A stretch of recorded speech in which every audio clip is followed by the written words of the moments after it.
And yeah, you just solve it as fast as you can. OK, so when you're looking at the cube, because you've allowed me to take the cube that you're going to show us how you can solve, you've allowed me to fiddle away with it. Might I say, it's like a stress ball in reverse. Because this is a swift Rubik's Cube.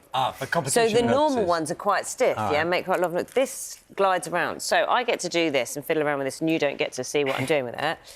Charlie's got the stopwatch. Oh, I see. We're going to go straight into Have you lost the timer it? now. Yeah, I've got it here. You've lost it. OK. So Charlie needs to time 15 seconds first to give you... Don't look. To give you an idea of... and what are you looking at when you're doing those 15 seconds? When you're looking at it, I'm basically looking pretty much for my first 4, 5 or 6 pieces that I'm looking to try and solve. And then after that, I'm just having to look ahead again and again and again to see the next piece that I'm trying to solve. And shall we not talk to you for this one? Because it's 10 seconds. Yeah, might as well. Yeah? See All what right, I can then. do. I have to reset, though, don't I? So I'll give you 15 seconds. We pause. I'll reset the stopwatch and we go again. Yes. OK? We can do that. No, but All don't right. pause for too long, because he's only allowed 15 seconds. All right. Ready? Yeah, I'm ready.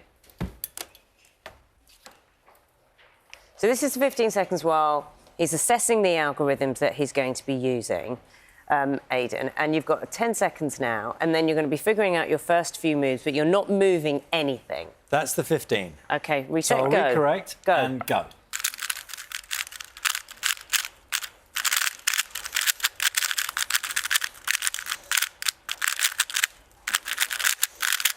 Done. 10 seconds. That was all right. Not too bad. Under pressure, under the studio lights, with all of us watching, including Patrick, who is watching from a long way away. I mean, you probably, Patrick, having written about this, you've seen this many, many times. It is extraordinary to witness firsthand. It is. I'm so glad I wasn't in the hot seat this morning. Well done, Aidan. I mean, my solution to the cube, I guess, is the original solution. Aidan's a speed cuber. I'm the original cuber. So I can't get anywhere near those times. I think looking back, when Aidan was 13 and I was 13, we were both averaging about 32 seconds per solve. But he's got so much quicker. And props to you, I've got slower as I've got older. Wherein, Patrick, do you think, leaving aside your brilliance and Aidan's extraordinary skills, wherein lies the delight for regular people, if you like, of the Rubik's Cube? I mean, for a lot of people, solving puzzles is just something they love to do, whether it's physical puzzles or sort of more tactile ones. I grew up as a kid absolutely loving puzzles. Everyone in the family knew it. Every Christmas, every birthday, I'd be gifted new puzzles. So for some people, it's a form of meditation almost, and also sort of sharpening their mind. I think it does really help with thinking logically. The thing with the Rubik's Cube, and I felt... Have you ever done it, Charlie? Well, I've held one, but no. I've never... You can do one side, yeah? No, I can't. OK. I think I got to 2 sides, but then and feel free, Aidan, to judge me, I broke the thing. I took it apart, tried to put it back together in the way... And I have removed stickers from Rubik's Cubes, OK? Foolproof method. Foolproof method. They get harder. So we've got this one here. And it's interesting what Patrick was saying about the speed thing, because it really does feel so different compared... Because when you have a normal Rubik's Cube, there's no way you can be as fast the way you have to use your whole wrist to turn it. And you must have been, like, practising that, that kind of mobility with your fingers as well, just knowing this inside and out. Yeah, muscle memory. So when you move to something, can we take a look at this one? How many sides has this got?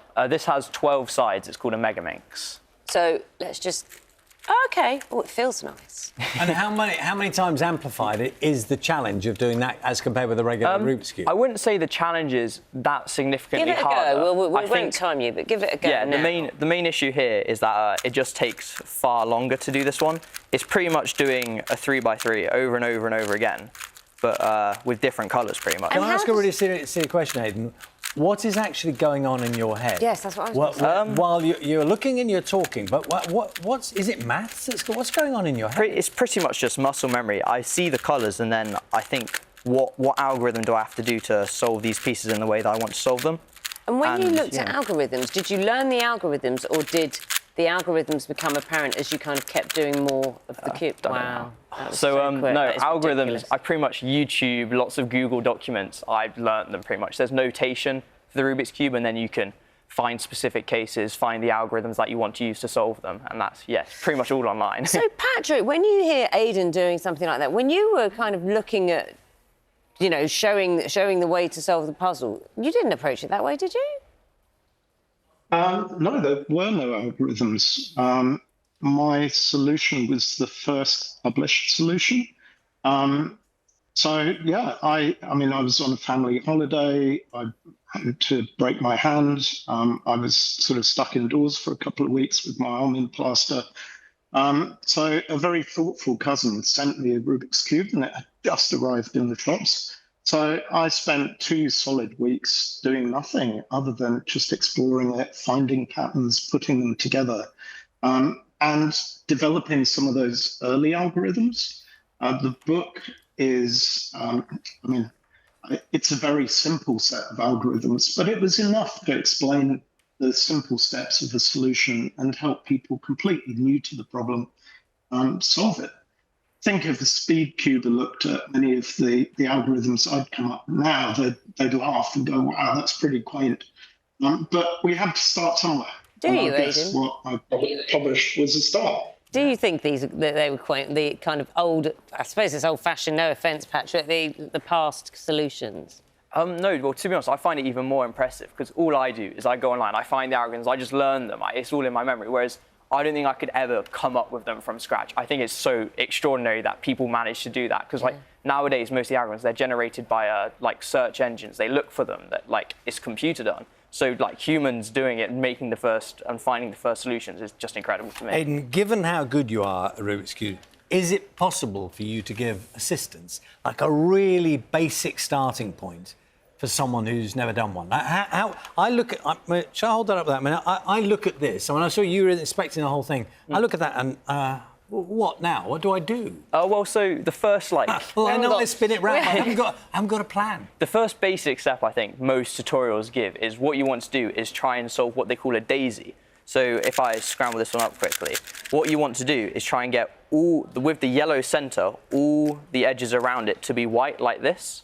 And that's pretty much the first step anyone does in solving a Rubik's Cube. And it takes a couple hours, probably not hours, a couple minutes fiddling about with it to see what you have to do. But if you manage to get this pattern here, you're well on your way to solving it. Do you agree, Patrick, that that's the start? Would that be your starting point? It is. I mean, ironically, in the book, I started with the corners and then the daisy. But having sort of played with the cube and explored it more, I totally agree that's the way to go. That is the right start. I think it's brilliant. Go on, can you do that one more time? Yeah, I will. The easy one. Go on. All right. I'm sure we've got 10 seconds. 3, 2, 1, go.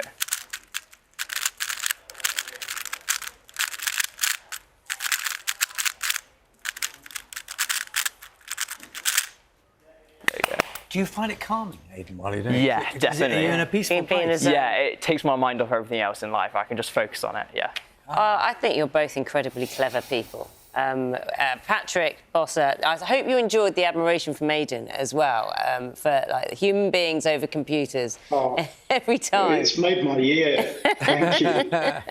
Author and Rubik's Cube enthusiast, thank you, Aidan Granger, Rubik's Cube world record holder. Thank you. Thank you very much.